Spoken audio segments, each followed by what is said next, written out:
Jesus, amém. Vamos abrir a palavra de Deus no livro de Mateus, no capítulo 4, no versículo 20.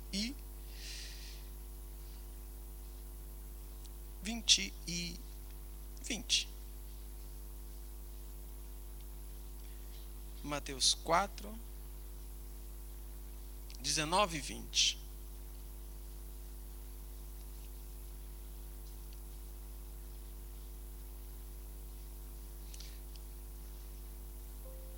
Mica, eu não coloquei para gravar. Se você...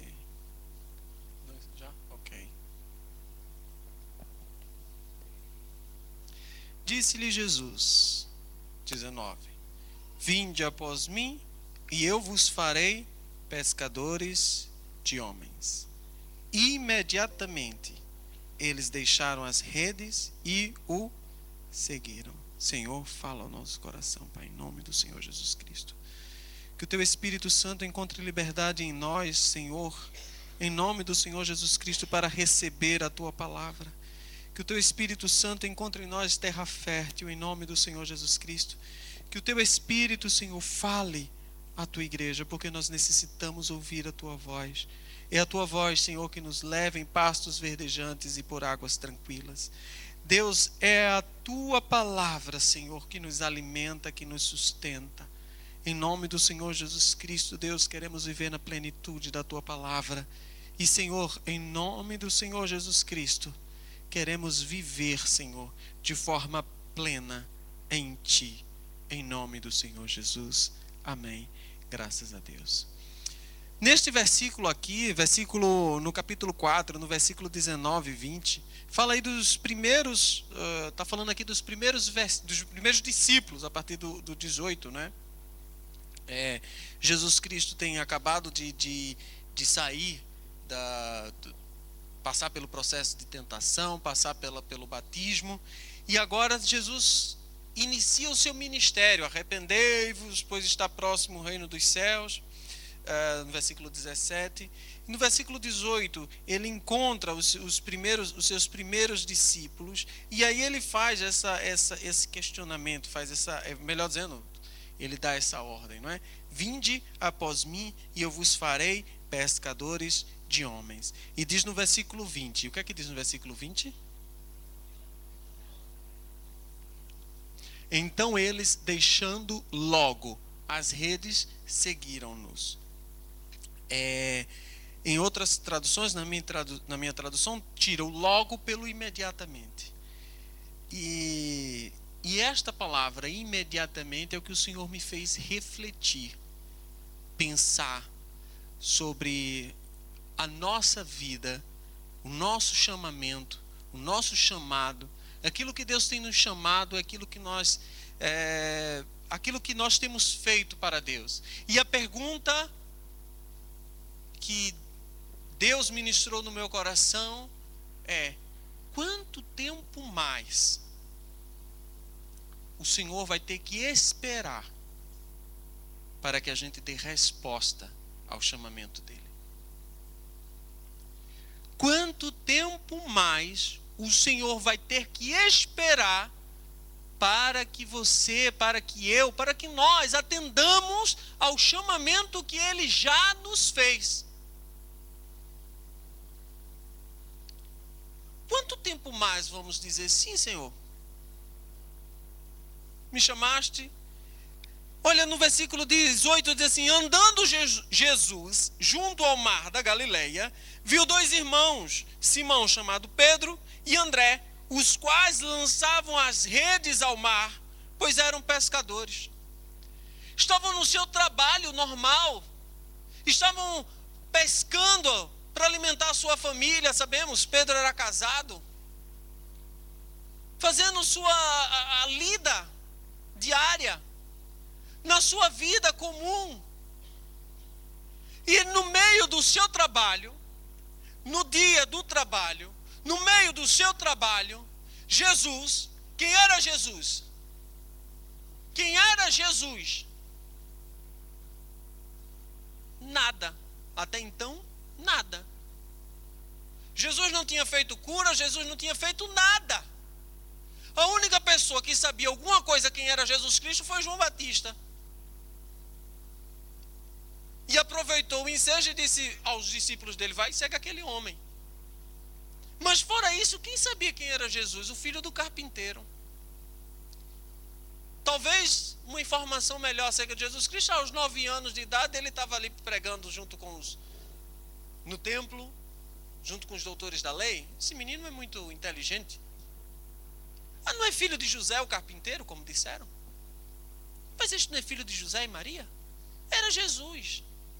Não havia ainda milagres, não havia ainda instruções, o povo ainda não seguia, não tinha ninguém, era um homem feio, como diz Isaías, sem formosura nenhuma, não tinha nada para que, olhando para ele, o desejássemos, que não veio oferecendo um carro do ano, que não veio oferecendo uma conta bancária, que não veio oferecendo bênçãos e maravilhas. Chega para aqueles homens que já eram pescadores, um carpinteiro que não sabia pescar, porque era carpinteiro e não pescador, e diz: vinde após mim, eu vos farei pescadores de homem. Não sei, aquele homem olhando para ele não tinha nada para que o desejássemos, mas aquela palavra, aquele chamamento, tocou a vida daqueles homens. E eles imediatamente: vamos jogar rede, bora. Ei, Pedro, vamos jogar rede, bora, André, vamos jogar rede. Vende e vos fazer pescadores de homem. Eita, e agora? Deixa a rede aí, vamos embora ser pescador de homem. Imediatamente, logo, sabe, a resposta dos discípulos, a resposta do discípulo foi simples essa: vamos. Imediatamente, Pedro tinha os mesmos afazeres que nós temos, as mesmas preocupações que nós temos. O tempo e a forma de fazer é diferente, mas as necessidades são as mesmas. Uma família para alimentar, uma reputação para cuidar, uma profissão, um saber fazer, uma sogra para reclamar, a mesma coisa. Mas ele não olha para a sua vida, mas ele olha para a vida que sai daquela palavra, a vida que sai daquele chamamento. E não foi só ele, não. A gente continua, no versículo adiante, diz assim: indo um pouco mais longe, viu outros 2 irmãos. Agora, quem era Jesus Cristo? Era um homem que tinha mais 2 homens atrás. Pelo menos eram já 3. Chega junto de outros, indo um pouco mais longe, viu outros 2 irmãos, Tiago e João. E estava num barco em companhia do seu pai Zebedeu, consertando as redes. E Jesus os chamou. E eles, deixando o barco e seu pai, imediatamente o seguiram. Mais uma vez, seguiram imediatamente. Agora temos um homem mais 4 discípulos. O outro, esse aqui, estava com o pai consertando as redes. E a palavra de Jesus, mais uma vez, Jesus apenas os chamou. Gente, vem. Vem que eu vou fazer vocês pescadores de homem. Mas, espera aí, Jesus, me diga uma coisa. Como é que é esse negócio aí de pescador de homem? Como é que vai ser esse negócio aí? Vai ter seguro-desemprego? Vai ter o quê? Não, quero saber o que é que vai ter. Eu vou ficar de baixa, né? Não, é seguir Jesus Cristo, sem perguntar, sem questionar, sem colocar porquê. É confiar, é se lançar nos braços de um homem que eu não conheço, lançar a sua vida e as suas necessidades na mão de um homem que está passando na rua e eu não conheço, simplesmente porque aquela palavra ardeu no meu coração, porque aquela palavra me toca, porque aquela palavra, eu sei que aquela palavra tem vida. E aí os discípulos deixaram tudo e seguiram ao Senhor Jesus Cristo. Nós sabemos dessa história. E Jesus, quando termino de ler esse versículo, Jesus Cristo me pergunta: quanto tempo mais eu vou esperar pela plenitude da palavra. Quanto tempo mais eu vou esperar por João Paulo? Quanto tempo mais eu vou esperar? Coloca teu nome agora. Quanto tempo mais o Senhor vai esperar por ti? Naquilo que Ele já te chamou, naquilo que Ele já disse, naquilo que Ele já proclamou que você vai ser assim. Naquilo que Ele já revelou o teu chamado. Quanto tempo mais nós vamos continuar a fazer as nossas vontades, olhando os nossos, se preocupando com os nossos afazeres, quando Deus tem uma obra gigantesca e confia em nós? Ele confia em nós. Ele poderia confiar nos anjos. Ele podia ter exército de anjos, miríades de anjos. Para cada crente na terra tem pelo menos 2 anjos. Porque ele diz que aos anjos, no plural, dará ordem ao teu respeito. E na minha gramática, plural é mais de 2. Então imagine que para cada crente existe no céu, não é, é responsável por cada crente. É que em relação a cada crente tem pelo menos, no mínimo 2 anjos. Deus tem o dobro, no mínimo, o dobro. Mas Ele confiou a nós, frágeis, cheios de problemas, cheios de defeitos, cheios de desejos, pecados, confusão na mente, doenças, débeis. Ele confiou em nós, mas Ele só confiou em nós porque a arma Ele já nos deu. Ele nos deu absolutamente tudo. Agora, os discípulos poderiam ter simples. Se você chegar aqui no capítulo 19, não foi assim com toda a gente.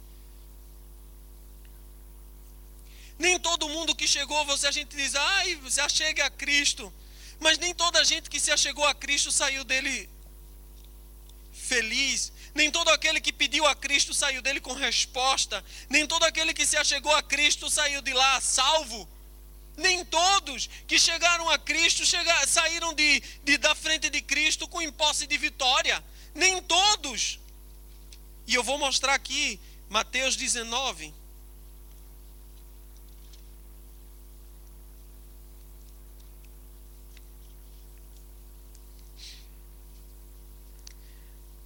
Mateus 19, a partir do versículo 16. Ora, aproximou-se dele um homem e lhe perguntou: Mestre, que bem farei para conseguir a vida eterna? Jesus respondeu-lhe: Por que me perguntas a respeito do que é bom? Bom só há um. Se queres, porém, entrar na vida, guarda os mandamentos. Aí perguntou-lhe: Quais? Jesus respondeu: Não matarás, não cometerás adultério, não furtarás, não dirás falso testemunho, honra teu pai e tua mãe, amarás o teu próximo como a ti mesmo. O homem já seguia tudo isso e sabia que toda essa religiosidade não servia para nada. O homem já seguia tudo isso, sabia que não servia para nada, que ele ainda chegou para Jesus Cristo para perguntar: o que é que me falta? Que eu sei que me falta alguma coisa. Ainda eu não estou sentindo que eu estou salvo. Tem alguma coisa que está faltando, a minha religiosidade não está me levando a lugar nenhum. E eu sei que você tem a palavra de vida, eu quero saber agora o que é que falta. Ele disse, versículo 20, tudo isso eu tenho guardado, o que me falta ainda? Disse-lhe Jesus, se queres ser perfeito, vai, vende o que tu tens, dá aos pobres e darás um tesouro no céu. Então vem e segue-me. O jovem, ouvindo estas palavras, retirou-se triste. Nem todo mundo que chega até Cristo sai feliz. Nem todo mundo que chega a Cristo sai com resposta de oração. Nem todo mundo que chega a Cristo recebe salvação. Nem todo mundo que chega a Cristo. Mas uma coisa é certo, todos aqueles que decidem por Cristo recebem todas essas coisas. Existe uma diferença entre achegar-se a Cristo e decidir por Cristo. Os discípulos imediatamente decidiram por Cristo. E aí eu pergunto a você, você tem se achegado a Cristo ou você tem decidido por Cristo? Isso faz toda a diferença. Isso faz toda a diferença de como nós nos portamos, do que é que nós fazemos e de como nós somos. Isso faz toda a diferença. Se você é um achegado de Cristo, em nome do Senhor Jesus Cristo, decida-se por Ele. Decida entregar a sua vida por Ele. Decida hoje, agora. Eu quero, Senhor, tu não vais mais esperar por mim. Tu já tens mandado, Senhor, e vai ser agora. É hoje. É imediatamente, Senhor, se essa palavra está queimando o seu coração. É agora, Senhor, o que tu tens mandado eu fazer, farei, Senhor. O que tu tens mandado eu irei, Senhor. O que tu tens dito para eu ser, serei, Senhor. Imediatamente. Deus tem falado ao meu coração e eu tenho compartilhado com a igreja o quanto Deus tem pressa. E olha, Deus tem pressa não é de hoje. Deus tem pressa há 2000 anos. Imediatamente os discípulos chegaram. Imediatamente os discípulos se achegaram a Jesus Cristo. Imediatamente foram fazer a obra. Imediatamente Jesus os enviou. Jesus não passou um processo, vocês vão agora fazer um curso de teologia, vai passar 4 anos, receber um diploma, ser consagrado a pastor, vai fazer um curso de capelania, vai fazer um curso de missão, vai aprender como é que está em outro estado, você vai, a pessoa morre e não cumpre o chamado. Não! Jesus Cristo chamou homens santíssimos, que disse assim: Jesus, quer que a gente ore para descer fogo sobre aquele povo? Um coração bom. Um coração bom. Um povo cheio de fé. Um povo cheio de fé.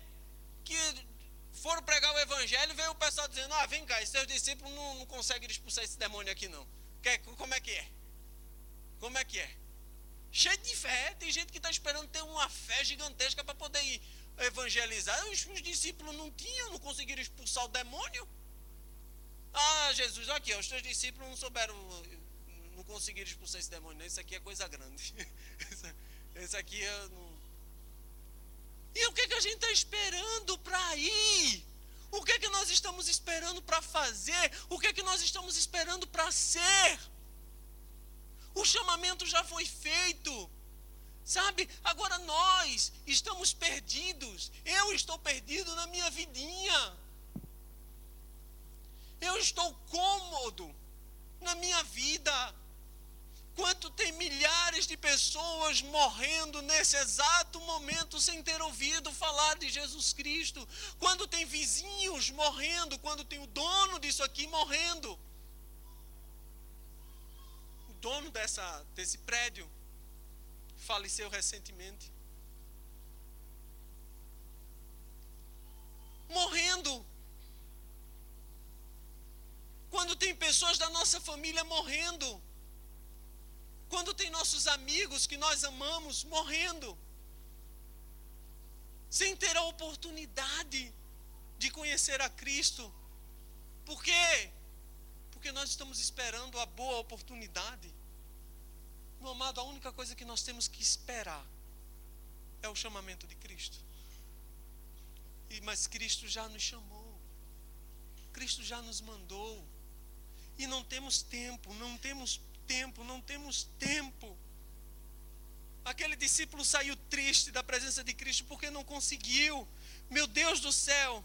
O que era? Agora hoje, talvez, se ele não se converteu, esse discípulo rico está com todo o seu dinheiro, não sei aonde, perdido no meio do mundo, e a sua alma no inferno.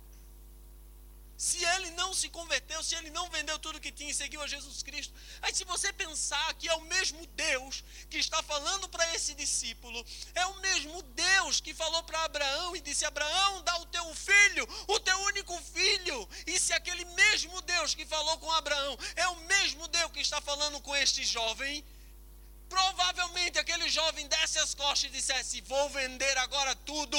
O mesmo Deus ia dizer: não, meu filho, não precisas vender, Porque eu sei que teu coração já desce todas as coisas. Mas Deus nos prova. Deus quer nos provar, não porque Ele não nos conhece, mas é que nós não nos conhecemos. E Deus quer provar para nós o quanto nós temos o coração endurecido. O quanto aquele homem não entraria no céu, não porque ele seguiu toda a religiosidade, mas porque o coração dele ainda não estava voltado para Deus. E muitas vezes o mesmo Deus de Abraão pede-nos o nosso filho, ao que amamos. E nós nem esperamos o Deus provedor, o Jeová Jireh. Não levantamos a mão para matar o filho. Se é que vocês entendem a analogia. Para quê? Para que naquele momento, o momento do sacrifício, no momento do sacrifício, o Senhor possa dizer, operar a maravilha e prover na nossa vida. Mas Deus não provê, claro que Deus não provê.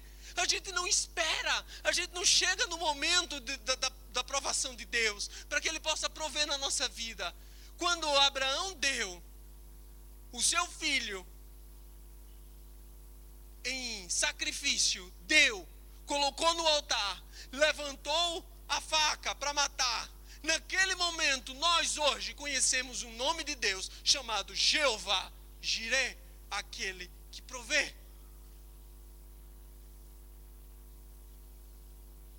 É preciso, para que as pessoas conheçam Deus, às vezes é preciso de chegar até o ponto extremo da doação. O ponto extremo. Para que não só as pessoas vejam Deus, mas que a gente também veja Deus na nossa vida. E às vezes nós vivemos uma vida medíocre em Cristo Jesus, porque a gente não permite. A gente não permite.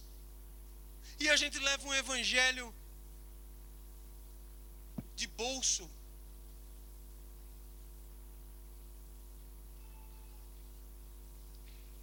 Se a gente voltar aqui, estamos no 19, não é? A gente continua lendo aqui. Eu parei no 22, isso? Retirou-se triste porque possuía muitas propriedades. Disse então Jesus aos seus discípulos, o homem foi embora, Jesus agora vira-se para os discípulos, em verdade vos digo que é difícil um rico entrar no reino dos céus. Outra vez vos digo que é mais fácil passar um camelo pelo fundo de uma agulha do que entrar um rico no reino dos céus. Os seus discípulos, ouvindo isto, admiraram-se muito e disseram, quem poderá então salvar-se? Jesus, olhando para ele, lhe disse, para o homem isto é impossível, mas para Deus tudo é possível. Então Pedro, aquele que havia logo o primeiro discípulo a deixar todas as coisas, quando Jesus não lhe ofereceu nada, passado um bom tempo, do capítulo 4 ao capítulo 19, aí Pedro vem e pergunta, nós deixamos tudo e te seguimos, o que então haverá para nós? Jesus Cristo podia nesse momento dizer assim, não vai haver nada, eu não prometi nada. Não vai ter nada, eu não prometi nada. Eu prometi alguma coisa, Pedro? Não, você vai ser pescador de homem, foi o que eu prometi, está aí. Vai ser isso, vai-te embora. Mas Jesus Cristo diz, em verdade vos digo que vós, o que me seguiste, quando na regeneração o Filho do Homem se assentar no trono da sua glória, também vos assentareis sobre 12 tronos para julgar as 12 tribos de Israel. Todo aquele, aí encaixa-se nós, eu e você, todo aquele que tiver deixado casas, irmãos, irmãs, pai, mãe, mulher, filhos ou terras, por causa do meu nome, receberá 100 vezes mais e herdará a vida eterna. 100 vezes, meu amado, o que é que você vai deixar? 100 vezes mais e herdará a vida eterna. Jesus veio prometer isso, já tinha quase a Bíblia chegando no fim. E porque encontrou esse discípulo aí, e Pedro devia estar algum tempo procurando a oportunidade de perguntar, quando é que a gente vai receber o salário? Já está em 1 ano e meio, a gente está trabalhando aí, Qual é a hora do salário? O que é que a gente vai receber? Nós que te deixamos, o que é que vai receber? Quando Jesus Cristo morreu, nós sabemos, alguns discípulos se dissiparam, saíram. E nós sabemos que havia 2 discípulos a caminho de Emaús, e o qual Jesus Cristo encontrou com eles. Isso está no final de Lucas, capítulo 24. Mas a gente conhece essa história. E quando Jesus falava com eles, e eles, vocês não sabem o que está acontecendo, e Jesus foi pregando para eles, dizendo que tudo aquilo que aconteceu era necessário ter acontecido, porque já havia profetizado em Isaías, Jesus foi falando, chegou lá na cidade. O que é que aconteceu? Jesus Cristo ceando com eles, e então ele começou a partir o pão da forma que ele fazia com seus discípulos, e os seus discípulos reconheceram o mestre, e depois quando eles abriram-se os olhos e viram que ali era o mestre desapareceu no meio do nada, e ele olha um para o outro e diz, mas é claro que ardia o nosso coração, quando ele nos falava, e imediatamente, diz a palavra de Deus, eles voltaram para Jerusalém. Imediatamente ele ardia. O que a gente vai fazer agora? Não, se calhar vamos esperar arder de novo. Se calhar vamos esperar agora uma confirmação. Não estou sentindo de Deus que é para a gente voltar para Jerusalém. Mas a ordem de Jesus era: fiquem em Jerusalém. Fiquem em Jerusalém. O que é que eles estão fazendo em Emaús?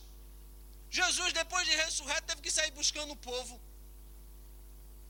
e juntando todo mundo, porque os que o Pai deu, nenhum se perdeu. Jesus saiu buscando todo mundo, juntou todo mundo, 120 Jesus juntou, até a descida do Espírito Santo. Aqueles que seguiram Jesus Cristo, 120, 70 discípulos, mais 12 discípulos, os 12 discípulos, depois mais 70 discípulos, mais a multidão que seguia, sobrou 120. Sobraram 120. Quanto tempo mais o Senhor vai ter que esperar? Quanto tempo mais nós vamos dizer daqui a pouco, Senhor, porque eu tenho a minha faculdade, daqui a pouco, Senhor, porque eu tenho o meu emprego, daqui a pouco, Senhor, porque eu não posso fazer isso agora, porque como é que minha família vai se alimentar, daqui a pouco, Senhor, porque eu acho que eu não estou preparado, daqui a pouco, Senhor, porque eu não sei pregar, daqui a pouco, Senhor, porque isso não é o meu chamado, daqui a pouco, Senhor. Quantas vezes mais? Quanto tempo mais?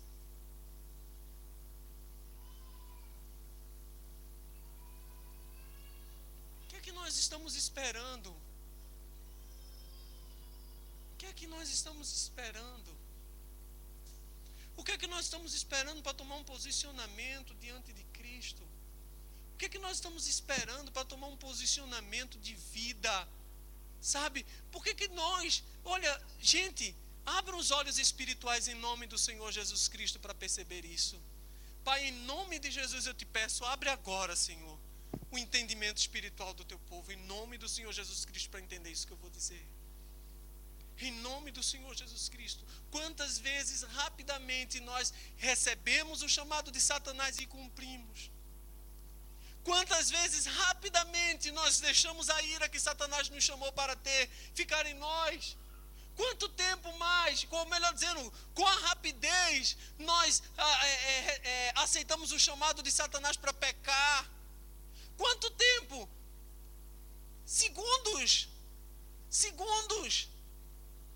Quanto tempo mais? Quanto tempo demora nós para odiarmos uma pessoa quando Satanás odia aquilo ali? Olha aquela situação.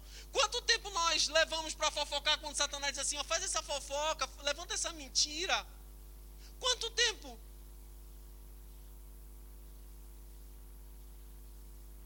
Agora, quando Jesus chama, em nome de Jesus, Deus, quando Jesus chama a gente, não, olha, não dá. Não, olha, não é para isso que eu vim. Não, olha, se calhar não é.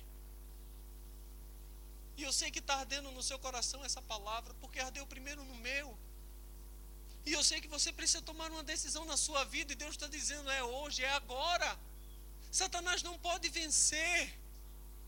Nós sabemos quem é o nosso inimigo. Nós sabemos quem é o nosso inimigo. Eu falei isso da última vez que estive aqui a dar o meu testemunho. Nós sabemos com quem nós estamos lutando. Eu não estou lutando com nenhum de vocês e nenhum de vocês está lutando comigo. Nós estamos juntos lutando contra Satanás. Nós estamos juntos lutando contra o inimigo. Nós estamos juntos lutando contra as astutas ciladas do maligno. E se nós nos levantarmos, ficarmos de pé, nós formaremos uma barreira, uma forte barreira contra as ciladas de Satanás.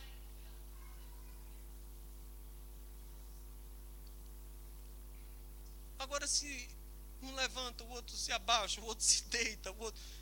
viramos um alvo fácil.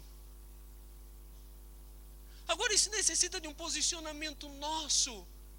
É isso que Deus quer, é isso que eu vou fazer, é isso que eu vou buscar. É assim que vai ser, é deixar arder em nosso coração. E não deixar que a vergonha tome conta de nós, não deixar que o medo tome conta de nós, não deixar que a falta de fé tome conta de nós, deixar que o Espírito e o chamamento dele se apodere de nós, porque ele disse, não tereis cuidado com o que haveis de dizer e com o que haveis de falar, porque naquela mesma hora será ministrado em vós o que haveis de dizer. Naquela mesma hora, mas João Paulo, será que eu vou sofrer? Ou será que vai ter recompensa? Olha, ele disse para Pedro, olha, vocês vão receber 100 vezes mais, mas sabe o que é que ele disse para Paulo? Olha, aquele homem me é muito precioso, e eu vou lhe revelar o quanto ele vai ter que padecer por mim. O apóstolo Paulo seguia dizendo, eu não sei o que é que vai me acontecer em Jerusalém, apenas o que o Espírito Santo de cidade em cidade me revela, ora tribulação, ora angústia, ora perseguição. E esse homem evangelizou, e nós temos hoje o evangelho, a possibilidade de entender o evangelho de Cristo, porque esse homem que foi perseguido, que foi apedrejado, quando entrou numa cidade, esse homem que desceu de um cesto fugido, esse homem que sofreu privações e dores, e tinha ali um espinho na carne, sabe lá Deus o que significava isso, ou o que era isso. Foi ele que evangelizou para chegar até nós. Foi ele a pessoa que Deus usou, morrendo decapitado, preso. E ele disse que essas prisões, as prisões que ele estava sofrendo, não impedia, porque o evangelho não estava preso. O evangelho não está preso na sua limitação. Nós precisamos entender isso. João Paulo, eu não sei falar, o evangelho não está preso na tua fala. João Paulo, eu não tenho fé, o evangelho não está preso na tua fé. João Paulo, eu não tenho coragem, o evangelho não está preso na tua coragem. O evangelho não está preso dentro das 4 paredes. Agora, nós precisamos urgentemente nos decidir por Cristo, aonde Cristo já te chamou. Aonde Cristo já mandou você ir? Aonde Cristo já disse, vem, vai, faz? E aonde você tem relutado para não fazer? Aonde você tem relutado para não se levantar, para não se posicionar?